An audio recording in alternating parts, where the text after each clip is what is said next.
خوف اور طمع کے ساتھ پکارتے ہیں۔ سامعین، آگے سورہ فرقان کی آیت نمبر 64 میں جو اپنی راتیں اپنے رب کے حضور سجدہ اور قیام میں گزارتے ہیں۔ سامعین، آگے اللہ تعالیٰ سورہ احزاب میں آیت نمبر 21 میں کہتے ہیں، تم لوگوں کے لیے رسول اللہ صلی اللہ علیہ وسلم کے طرز عمل میں بہترین نمونہ ہے ان کے لیے جو اللہ کے طلب رکھتے ہیں، یوم آخر یعنی قیامت کے دن پر یقین رکھتے ہیں، اللہ کا کثرت سے ذکر کرتے رہتے ہیں۔ آج کا ہم مسلمان کا کیا حالات ہے، ہم جائزہ لے لیں۔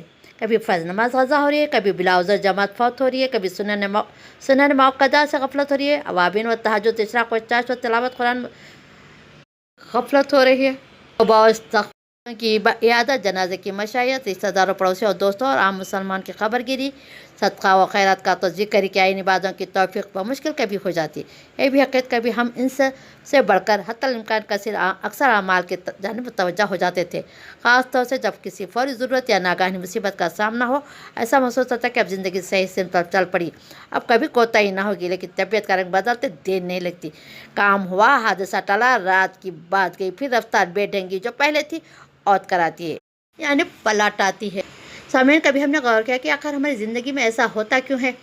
سچ پوچھے تو اس کی بڑی وجہ ہماری عصیان شہری، خواہش نفس کی تسکین کے لیے نشہ و سرمستی میں کیے گئے گناہوں یا روز روز کے گناہ بے لذت، خاص طور سے چھوٹے چھوٹے گناہ جن کی کوئی اہمیت نہیں دی جاتی، ان کا اثر ہماری زندگی میں بڑھتا چلا جاتا ہے۔ اس کی سبب سے بڑی سزا یہی دنیا میں ہی ملتی ہے، کار خیر سے محرومی ہو جاتی ہے۔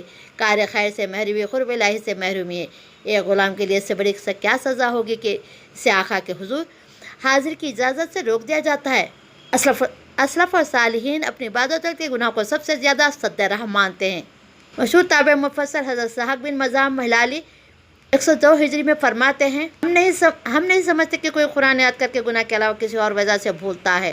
زاہد الاثر ابو سلمان وارثی 215 ہجری میں فرماتے ہیں، کسی کی نماز بعد جماعت گناہوں کی وجہ سے ہی چھوٹتی ہے۔ امام ابو سعید حسن بسیار بصری رحمۃ اللہ فرماتے ہیں، کسی نے عرض کیا کہ میں عافیت کے ساتھ رات میں اس ارادے سے سوتا ہوں کہ اٹھ کر تہجد پڑھوں گا اور وضو کا پانی بھی تیار کر کے رکھتا ہوں، پھر کیوں نہیں اٹھ پاتا؟ انہوں نے فرمایا، تمہارے گناہ تمہارے پاؤں کی زنجیر بن گئے۔ دوسرا بڑا سبب کھانے پینے، پہننے اوڑھنے اور دیگر جائز چیزوں میں حد سے زیادہ خود کو مشغول کرنا، چونکہ اس سے آرام اور راحت اور سکون سے جینے کی عادت بنتی ہے۔ پھر غفلت ایک عام سی بات ہوتی ہے۔ بعض شیوخ نے اپنے مریدین کو تہجد کے لیے بیدار ہونے کی تلقین کرتے ہوئے فرمایا کرتے تھے، زیادہ نہ کھاؤ کہ زیادہ پینا پڑے، پھر زیادہ سونا پڑے، نتیجن موت کے وقت حسرت سے دوچار ہونا پڑے۔ اور ایک سبب یہ بھی ہے کہ ہمیں جو نعمتیں ملی ہوئی ہیں ان کی قدر کرنے اور پر شکر ادا کرنے میں کوتاہی ہوتی ہے۔ شکر سے غفلت نعمت کو کھٹا دیتی ہے، پھر جب سب سے بڑی نعمت توفیق کی ہوتی ہے وہ چھین لی جاتی ہے۔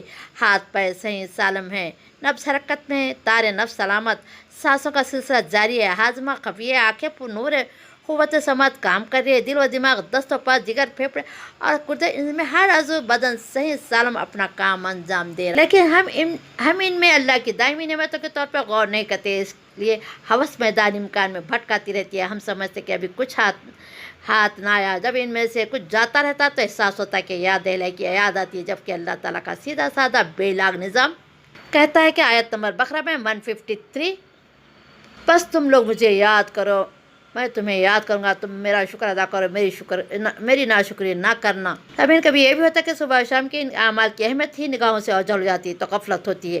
کبھی ان کے فضائل ذہن میں نہیں ہوتے، ان پر آمادگی نہیں ہوتی، اور سب سے بڑھ کر موت کے بعد پیش آنے والے خوفناک مراحل کا تصور ذہنوں سے نکل جاتا ہے، اس لیے ہوا کے دوش پر زندگی کو ڈال کر چھوڑ دیا جاتا ہے۔ بعض پڑھے لکھے لوگوں کے ساتھ اس لیے بھی ایسا ہوتا ہے کہ خود کو کامل اور دانائے راست سمجھ لیتے ہیں۔ محنت کش طبقہ کو کاموں کا ہجوم غفلت میں رکھتا ہے۔ ایک عام وجہ یہ ہوتی ہے کہ کام کو ٹالنے کی عادت ہو چکی ہے، اس لیے انشاءاللہ کل کر لیں گے کہ سارے زندگی کے لمحات ضائع ہوتے رہتے ہیں۔ میں نے اچھی طریقے سے غور کر لے کہ اسلام وقت کی قدر کو کس قدر اہمیت دیتا ہے۔ امیر المومنین حضرت عمر رضی اللہ عنہ نے حضرت ابو موسیٰ الاشعری کو ایک خط میں رقم فرمایا تھا، کام کی مضبوطی اور استحکام اس میں ہے کہ آج کا کام کل پر نہ ٹالو، چونکہ زندگی کا کارواں کسی کا انتظار نہیں کرتا، وہ صبح و شام کے پھیروں میں عمر تمام ہو جاتی ہے۔ اچھی طریقے سے یاد کر لیں، اوقات زندگی کو تباہ کرنا مجرمانہ خیانت ہے، اللہ تعالیٰ سے خیانت کرنا ہے، کیونکہ قیامت کے دن اللہ تعالیٰ اپنے وقت کا حساب لے گا۔ ہم اپنے وقت کو لہو لہب میں نہ گزاریں، بلکہ آخرت کی فکر کرنے والے بنیں اور دنیا میں مفید انسان بنے، خلق کی خدمت کرے، اپنے فرائض کو انجام دے۔ میں آخر میں بات بتاتے چلوں کہ اس کوتاہی اور غفلت کا نتیجہ ہوتا ہے کہ دل کی بے چینی، خلش اور افسردگی کا شکار ہوتا ہے۔ اس لیے اللہ تعالیٰ فرماتا ہے سورہ طٰہٰ میں آیت نمبر 124 میں، جس نے ہماری اس نصیحت سے منہ موڑا تو بے شک اس کے لیے دنیا میں تنگ زندگی ہوگی۔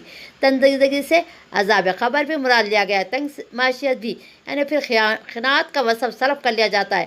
اس دنیا بڑھا دی جاتی ہے، جس کا نتیجہ ہوتا ہے سب کچھ ہوتے ہوئے بھی بے چینی اور تہی دست کا احساس ستاتا رہتا ہے، راحت نہیں ملتی، اور خیر کے ضروری کام بھی انجام دینا مشکل معلوم ہوتا ہے۔ گناہوں کے سلسلے میں انسان جری اور بے باک ہو جاتا ہے۔ اس کے برخلاف مخلصانہ عبادت ہے، گناہوں سے دور رکھتی ہے۔ رسول اللہ صلی اللہ علیہ وسلم کو جب خبر دی گئی کہ فلاں شخص رات کو نماز پڑھتا ہے اور دن میں چوری کرتا ہے، تو آپ صلی اللہ علیہ وسلم نے فرمایا عن قریب اس کی نماز اس سے روک دے گی۔ اس غفلت کا ایک نقصان ہوتا ہے کہ لوگوں کے درمیان وقار کم ہوتا ہے۔ اس سے خراب یہ پیدا ہوتی ہے کہ طبیعت میں پستی و گراوٹ پیدا ہوتی ہے۔ ذکر اللہ سے قوت میں اضافہ ہوتا ہے۔ حضرت ہود علیہ السلام نے اپنی قوم کو مخاطب ہو کر فرمایا تھا، سورہ ہود آیت نمبر 52، آئے میری قوم کے لوگوں، تم سب بخشش مانگو اپنے رب سے، پھر سچ دل سے اس کی طرف آسمان کے دہانے کھول دے گا، موسلا دھار بارش کے لیے تمہاری موجودہ قوت میں مزید قوت کا اضافہ فرمائے گا، مت پھرو تم لوگ اس پیغام حق سے مجرم بن کر۔ سامعین، اس کوتاہی غفلت کا علاج یہ ہے کہ روزانہ تھوڑی دیر قرآن و حدیث کے سائے میں گزارا جائے۔ رسول اللہ صلی اللہ علیہ وسلم کی سیرت طیبہ، سلف صالحین کی سوانح اور اصلاحی کتابوں کا مطالعہ کیا جائے، خود کو علماء سے مربوط رکھا جائے، چھوٹے چھوٹے گناہوں کو بھی کمتر نہ سمجھائے۔ حضور صلی اللہ علیہ وسلم نے فرمایا گناہوں کو معمولی نہ سمجھو، چونکہ وہ جمع ہو جاتے ہیں تو انسان کو غارت کر دیتے ہیں۔ جائز چیزوں میں کے استعمال سے بھی اعتدال اور توازن رکھا جائے، نعمتوں کی قدر کی جائے، ایک نظام کے تحت کام انجام دیے جائے، اللہ تعالیٰ سے توفیق اور ہمت کی دعا کی جائے اور اپنے گناہوں کو یاد کیا جائے۔ ماضی کی غفلت پر ندامت کا سب سے بڑا فائدہ یہ ہونا چاہیے کہ حال کو اس سے بچایا جائے، اس سے اپنی زندگی کو سنوارنے کا حوصلہ پیدا ہو جائے، جس کا صلہ دنیا میں پاکیزہ زندگی عطا کرے گا، آخرت میں بے حساب ثواب اور دائمی عیش و آرام ملے گا، ورنہ ان خوش انفاس اصحاب ہمت تو بڑھتے رہیں گے، ہمیں کف افسوس مننا ہوگا۔ سامعین، میں آخر میں اللہ تعالیٰ سے دعا گو ہوں کہ اصحاب الیمین یا دائیں بازو والوں کے خوش نصیب کا کیا کرنا ہے، وہ بے خار کے بیریوں یا طیبہ چڑھے ہوئے کیلوں اور دور دور تک پھیلی ہوئی چھاؤں اور ہر دم روا پانی اور کثیر اور کبھی ختم نہ ہونے والے میووں میں ہوں گے، جن کے کھانے پر کوئی روک ٹوک نہ ہوگی، نہ وہ ختم ہونے والے ہوں گے۔